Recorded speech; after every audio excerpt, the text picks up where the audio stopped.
नमस्कार, स्वागत है आप सभी का स्टार न्यूज में। मैं हूं आपके साथ जुबैर चौधरी। वक्त तो चला है देश लाइव का, जहां सबसे पहले बात करेंगे बिहार के मुख्यमंत्री नीतीश कुमार की। बता दें कि बिहार के मुख्यमंत्री नीतीश कुमार ने दिल्ली में कांग्रेस अध्यक्ष मल्लिकार्जुन खड़गे और राहुल गांधी से मुलाकात की है। बिहार के मुख्यमंत्री नीतीश कुमार ने लोकसभा चुनाव से पहले विपक्षी दलों की एकजुट करने के लिए अपने प्रयास तेज कर दिए हैं। दरअसल मुख्यमंत्री नीतीश कुमार दिल्ली दौरे पर हैं। इस दौरान नीतीश कुमार ने कांग्रेस के अध्यक्ष मल्लिकार्जुन खड़गे के घर जाकर उनसे और उन पूर्व अध्यक्ष राहुल गांधी से मुलाकात की। इस दौरान बिहार के डिप्टी सीएम तेजस्वी यादव, बिहार कांग्रेस अध्यक्ष अखिलेश प्रताप सिंह और जेडीयू अध्यक्ष लल्लन सिंह और बिहार सरकार के मंत्री संजय झा भी इस बैठक में शामिल रहे। इससे पहले नीतीश कुमार ने मंगलवार शाम को लालू यादव से मुलाकात की थी। बताया जा रहा है कि लालू यादव और नीतीश कुमार के बीच मौजूदा राजनीतिक हालातों को लेकर चर्चा की गई। बिहार के मुख्यमंत्री नीतीश कुमार ने बैठक के बाद कहा कि अभी बात हो गई है, हमने काफ़ी देर तक चर्चा की है, ज़्यादा से ज़्यादा पार्टियों को पूरे देश में एकजुट करने का प्रयास जारी है। उन्होंने आगे कहा कि हम आगे एक साथ काम करेंगे, ये तय हो गया है। जहां मल्लिकार्जुन खड़गे और राहुल गांधी ने भी इस विपक्ष को एक करने के दौरान इस कदम को बेहद ही ऐतिहासिक कदम बताया है। जानकारी के अनुसार अप्रैल के अंत तक विपक्षी दलों में बातचीत के बाद सब के साथ एक बैठक का आयोजन भी किया जाएगा, जहां बिहार के मुख्यमंत्री नीतीश कुमार और कांग्रेस अध्यक्ष मल्लिकार्जुन खड़गे विपक्षी दलों से बात करेंगे। बता दें कि राहुल गांधी ने इस मीटिंग के बाद ट्वीट किया, जहां उन्होंने ट्वीट कर लिखा कि विचारधारा की इस लड़ाई में विपक्ष की एकता और आज का एक ऐतिहासिक कदम लाया है, जहां सभी साथ खड़े हैं और हम सभी साथ लड़ेंगे। प्रताप सिंह ने कहा कि बैठक का उद्देश्य सभी दलों को एकजुट करना था और बिहार के मुख्यमंत्री नीतीश कुमार को बाकी विपक्षी पार्टियों के नेताओं से बात करने का भी एक विशेष कार्य इस बैठक में दिया गया है। काफी देर बहुत ही हम लोगों ने चर्चा कर ली और जो आपको बताया अभी, तो इन्होंने जानकारी दे ही दी है कि अधिक से अधिक पार्टियों को पूरे देश में एकजुट करने का प्रयास करें और उसके लिए हम लोग अपना कोशिश करेंगे। सब लोग एग्री करेंगे, वो सब लोग बैठेंगे और एक साथ हम लोग आगे का काम करेंगे, मिलकर के चलेंगे। ये बात तय हो गई है और इन सब चीजों को लेकर के ये भी कई लोगों से बातचीत हुई है, हम लोगों की बात हुई। हम लोग फिर एक बार आज जो बात हो गई है, अंतिम तौर पर बात हो गई है, अब उसी के आधार पर फिर हम लोग कर लेंगे और जितने लोग एग्री करेंगे तो सब लोगों को फिर हम लोग आप सभी को नमस्कार। आज यहाँ पर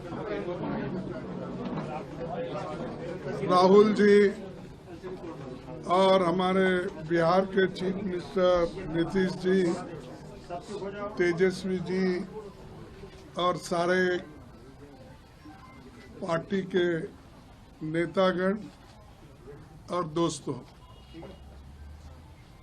हम यहाँ पर एक ऐसी ऐतिहासिक मीटिंग की और बहुत सी चीज़ें हम चर्चे में लाए और एक हम सभी ने मिलकर तय किया कि सभी पार्टियों को एकजुट करना और एक होकर आगे जो चुनाव आएंगे उस चुनाव में एकजुट दिखाकर लड़ना। तो ये हमारा निर्णय हुआ है और हम सभी मिलके उसी रास्ते पे काम करेंगे और नीतीश जी, राहुल साहब, तेजस्वी जी और लल्लन सिंह जी, सभी हमारे जो नेतागण यहाँ बैठे हैं, उसी लाइन पे हम काम करेंगे और हम पूरा इसमें यश साधने की पूरी कोशिश कर रहे हैं। Thank you. जो खड़गे जी ने कहा, नीतीश जी ने कहा कि ऑपोजिशन को एक करने में एक बहुत ऐतिहासिक कदम लिया गया है। आपने सवाल पूछा कितने ऑपोजिशन पार्टीज को इकट्ठा करना है। देखिए, ये एक प्रोसेस है और ऑपोजिशन का जो देश के लिए विजन है उसको हम डेवलप करेंगे और जितनी भी पार्टियां हमारे साथ चलेंगी उनको हम सबको एक साथ लेकर जो देश में आइडियोलॉजिकल लड़ाई चल रही है, विचारधारा की लड़ाई चल रही है, उसको लड़ेंगे। जो इंस्टीट्यूशंस पर आक्रमण हो रहा है, जो देश पर आक्रमण हो रहा है, उसके खिलाफ हम सब एक साथ मिलकर खड़े होंगे और एक बहुत महत्वपूर्ण। तो बुलेटिन में बात कर लेते हैं दिल्ली के इंडियन स्कूल की, जहां बम उड़ाने की धमकी मिलने के बाद स्कूल में हड़कंप मच गया। बता दें कि ये धमकी ईमेल के जरिए मिली थी। दिल्ली के इंडियन स्कूल के परिसर में बम होने की धमकी मिली, ईमेल के जरिए एक धमकी मिली, जहां ईमेल मिलने के बाद पूरे स्कूल में हड़कंप मच गया। बता दें कि स्कूल एडमिनिस्ट्रेशन के ब्रजेश नामक व्यक्ति ने इस बात की जानकारी पुलिस को दी, जिसके बाद बम स्क्वाड की मदद से चेकिंग शुरू की गई, जहां स्कूल में सर्च ऑपरेशन चलाया गया। इस दौरान स्कूल में कुछ भी संदिग्ध सामान नहीं मिला। बता दें कि पुलिस के मुताबिक सादिक नगर स्थित इंडियन स्कूल को सुबह 10:39 पर एक ईमेल भेजा गया था, जिसमें दावा किया गया कि उसके परिसर में बम रखा गया है। उन्होंने बताया कि एहतियात के तौर पर स्कूल को खाली करा दिया गया, तो वहीं स्कूल के बाहर बड़ी भीड़ लग गई, जिसमें ज़्यादातर छात्रों के माता पिता इस भीड़ में शामिल हुए। दरअसल ये पहली बार नहीं जब स्कूल प्रशासन को बम की धमकी मिली है। पिछले साल नवंबर में एडमिन को एक अज्ञात शख्स ने इस तरह की धमकी दी थी और ये धमकी भी ईमेल से मिली थी। तो वहीं स्कूल की तरफ से उन्हें मैसेज भेजा गया था, जो सुरक्षा के कारणों के चलते स्कूल को जल्दी बंद करना पड़ा था, जहां पूरी जांच के बाद स्कूल को गुरुवार से फिर से चालू करने के लिए निर्देश दे दिए गए हैं।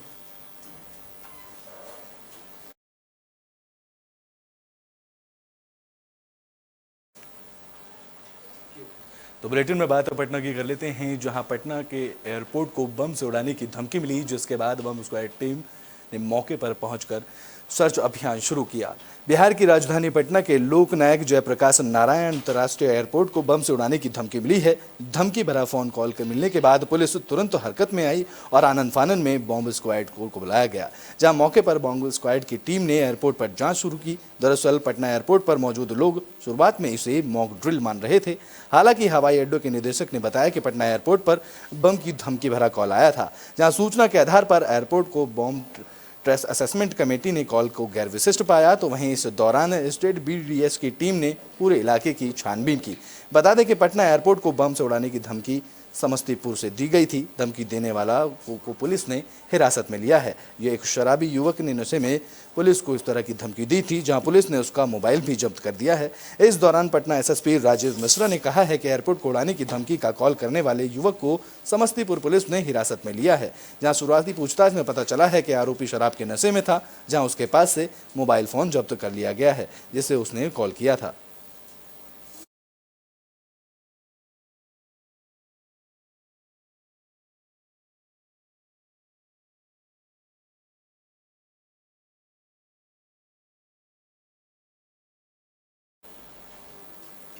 तो बुलेटिन में बात कर लेते हैं राजस्थान के पूर्व उप मुख्यमंत्री सचिन पायलट की। बता दें कि राजस्थान में सियासी उठापटक के बीच सचिन पायलट को दिल्ली तलब किया गया।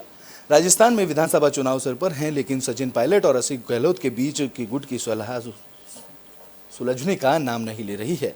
जहां वसुंधरा राजे के कार्यकाल में हुई कथित भ्रष्टाचार के मुद्दे पर अनशन के बाद सचिन पायलट देर रात दिल्ली पहुंचे, जहां दिल्ली पहुंचकर उन्होंने कांग्रेस अध्यक्ष मल्लिकार्जुन खड़गे और राजस्थान कांग्रेस प्रभारी सुखजिंदर सिंह रंधावा से मिलकर रिपोर्ट सौंपी। बताया जा रहा है कि सचिन पायलट ने अनशन से गांधी परिवार नाराज है, जिसके बाद उनको दिल्ली तलब किया गया। सचिन पायलट के दिल्ली दौरे को लेकर राजस्थान की सियासत में हलचल पैदा हो गई है, जहां दिल्ली में सचिन पायलट की कई नेताओं से गुप्त मुलाकातों की भी चर्चाएं की गई हैं। अनशन खत्म करने के बाद सचिन पायलट ने जिस तरह भ्रष्टाचार के खिलाफ संघर्ष जारी रखने की बात कही थी, उससे यही अनुमान लगाया जा रहा है कि पायलट गहलोत गुट पर अपने हमले जारी रखेंगे।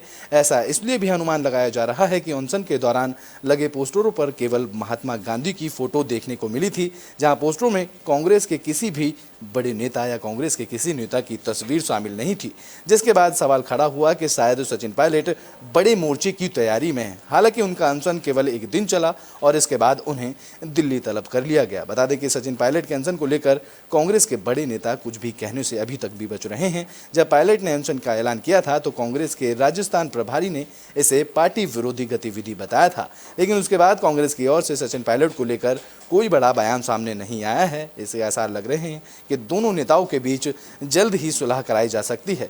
तो वहीं अब आशंका जताई जा रही है कि पायलट और गहलोत के बीच सुलह कराने में प्रियंका गांधी का भी हाथ आगे आ सकता है, जहां बताया जा रहा है कि पायलट प्रियंका गांधी के संपर्क में हैं और इससे प्रियंका गांधी दोनों के बीच इससे पहले भी सुलह करा चुकी हैं।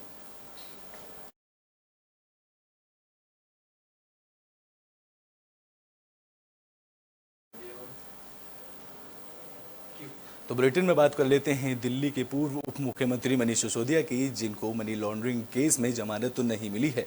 बता दें कि दिल्ली के शराब नीति मामले में गिरफ्तार हुए पूर्व डिप्टी सीएम मनीष सिसोदिया की जमानत को लेकर बुधवार को राउज एवेन्यू कोर्ट में सुनवाई हुई। इस दौरान मनीष सिसोदिया की जमानत याचिका पर कोर्ट में करीब 2 घंटे तक बहस चली, लेकिन जिसके बाद भी मनीष सिसोदिया को कोर्ट से राहत नहीं मिली है। बता दें कि मनी लॉन्ड्रिंग केस में मनीष सिसोदिया को जमानत तो नहीं दी गई है। बता दें कि इस मामले को लेकर ईडी की दलीलें पूरी की गई, जिसके बाद अगली सुनवाई पर सिसोदिया के वकील ईडी की दलील पर जवाब रखेंगे। बता दें कि उनकी अगली याचिका पर 18 अप्रैल को सुनवाई की जाएगी।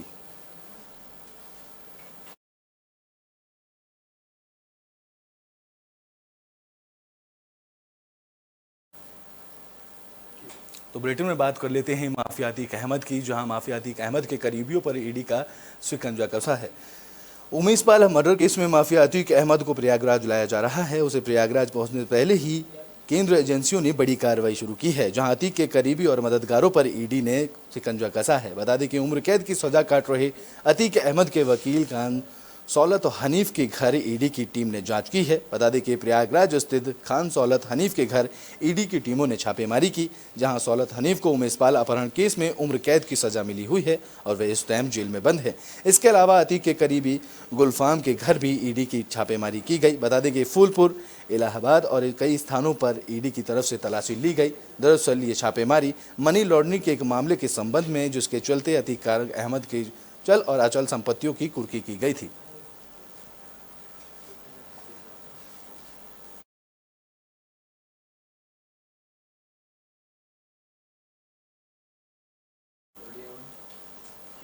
तो बुलेटिन में बात कर लेते हैं गाजियाबाद की, जहां पूर्व मुख्यमंत्री के बेटे साकेत बहुगुणा पर मुकदमा दर्ज किया गया है। गाजियाबाद में उत्तराखंड की पूर्व मुख्यमंत्री विजय बहुगुणा के बेटे साकेत बहुगुणा समेत 18 लोगों पर धोखाधड़ी का मुकदमा दर्ज किया गया है। बता दें कि यह मामला गाजियाबाद के इंदिरापुरम इलाके का है। जानकारी के अनुसार एक हाउसिंग फाइनेंस कंपनी ने 18 निदेशकों पर मुकदमा दर्ज किया है, जहां एक बड़े समूह की तरफ से वादी अमित वालिया ने मुकदमा दर्ज कराया है। उनका आरोप है कि 18 आरोपियों ने मिलकर करीब 6000 करोड़ के फर्जीवाड़े को अंजाम दिया है, जहां कोर्ट के आदेश पर इंदिरापुरम में मुकदमा दर्ज किया गया। जानकारी के मुताबिक शिकायतकर्ता अमित वालिया ने कोर्ट में एक अर्जी दाखिल की थी। इस पर कोर्ट में सुनवाई हुई। इसके बाद कोर्ट की तरफ से मुकदमा दर्ज करने के आदेश दिए गए।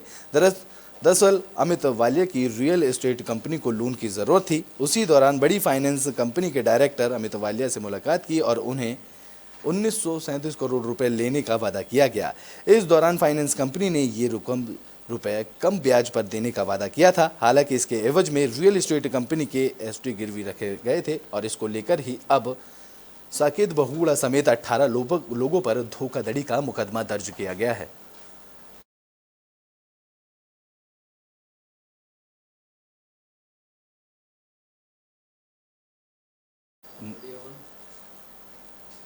तो बुलेटिन में बात कर्नाटक चुनाव की कर लेते हैं, जहां बीजेपी को एक के बाद एक बड़े झटके लगते जा रहे हैं। बता दें कि बीजेपी की पहली लिस्ट जारी होने के बाद से ही कई नेता बीजेपी का दामन छोड़ के जा रहे हैं। कर्नाटक चुनाव में बीजेपी ने अपने उम्मीदवारों की पहली लिस्ट जारी कर दी है। बीजेपी ने 189 सीटों पर प्रत्याशी घोषित कर दिए हैं, तो वहीं कई नए चेहरों को मौका दिया गया है, जिसमें 11 सिटिंग विधायकों के टिकट भी काटे गए हैं। इस लिस्ट में ईश्वरप्पा का नाम भी शामिल है, जिन्होंने चुनावी लिस्ट आने से पहले ही संन्यास लेने का ऐलान कर दिया है। उन्होंने साफ कर दिया है कि वह चुनाव नहीं लड़ेंगे, लेकिन ईश्वरप्पा के चुनाव के बाद बीजेपी के प्रति कोई नाराजगी जाहिर नहीं की गई। इसके बाद भी अब कई नेता बीजेपी पार्टी छोड़ते नजर आ रहे हैं। बता दें कि शिवमोगा में इस्तीफों की झड़ी लग गई है, जहां 19 नगर निगम के सदस्यों ने अपने इस्तीफा पद का इस्तीफा दिया है, जिसके साथ ही मेयर और डिप्टी मेयर ने भी अपना पद छोड़ दिया है। शिवमोगा के जिला अध्यक्ष भी ईश्वरप्पा के समर्थन कर रहे हैं, जहां कई नेता के इस्तीफा देने की बात अब भी की जा रही है। बता दें कि एक नेता की वजह से पार्टी को चुनावी मौसम का बड़ा नुकसान का आलंकन लगाया जा रहा है। तो वहीं पूर्व डिप्टी सीएम लक्ष्मण सावड़ी को भी पार्टी से इस बार टिकट नहीं दिया गया। इस वजह से उन्होंने भी पार्टी छोड़ने का ऐलान किया है।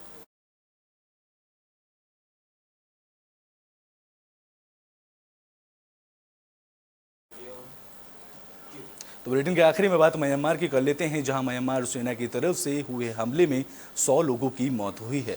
बता दें कि म्यांमार की सेना की तरफ से मंगलवार को किए गए हवाई हमलों में महिलाओं समेत कई बच्चों के सहित 100 से अधिक लोगों की मौत हुई है। दरअसल ये लोग सैन्य शासन के विरोधियों की तरफ से आयोजित एक समारोह में भाग लेने गए थे। एक नरसंहार के पीछे कई तस्वीरें सामने आई हैं, जो तस्वीरें विचलित कर देने वाली हैं। इस मामले पर संयुक्त राष्ट्र की भी प्रतिक्रिया सामने आई है। उन्होंने इसे परेशान करने वाली घटना बताया है, जहां म्यांमार की सैन्य सरकार के इस बात की पुष्टि की गई है कि उसने मंगलवार को एक गांव पर हवाई हमला किया। इस हमले में कई बच्चे, पत्रकारों सहित कम से कम 100 लोग मारे गए हैं। तो वहीं यह हमला उस वक्त हुआ जब लोग सैन्य सरकार विरोधी आंदोलन के लिए एक स्थानीय कार्यालय के उद्घाटन के लिए सोंगगैंग के क्षेत्र में कानबालू टाउनशिप के पीजीवी गांव के बाहर इकट्ठा हुए थे।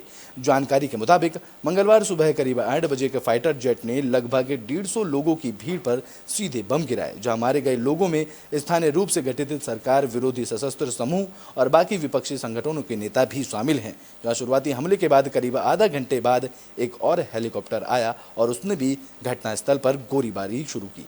तो वहीं इसके बाद संयुक्त राष्ट्र की तरफ से आम नागरिकों पर म्यांमार की सेना के हवाई हमले की निंदा की गई है। जहां संयुक्त राष्ट्र मानवाधिकार उच्चायुक्त वोल्कर तुर्क ने कहा है कि हवाई हमले की रिपोर्ट काफ़ी परेशान करने वाली है। उन्होंने आगे कहा कि ऐसा लग रहा है कि पीड़ितों में कार्यक्रम के नृत्य कर रहे स्कूली बच्चे और उद्घाटन समारोह में भाग लेने वाले नागरिकों को भी शामिल किया गया और उन सभी लोगों पर म्यांमार सेना की तरफ से बम बरसाए गए।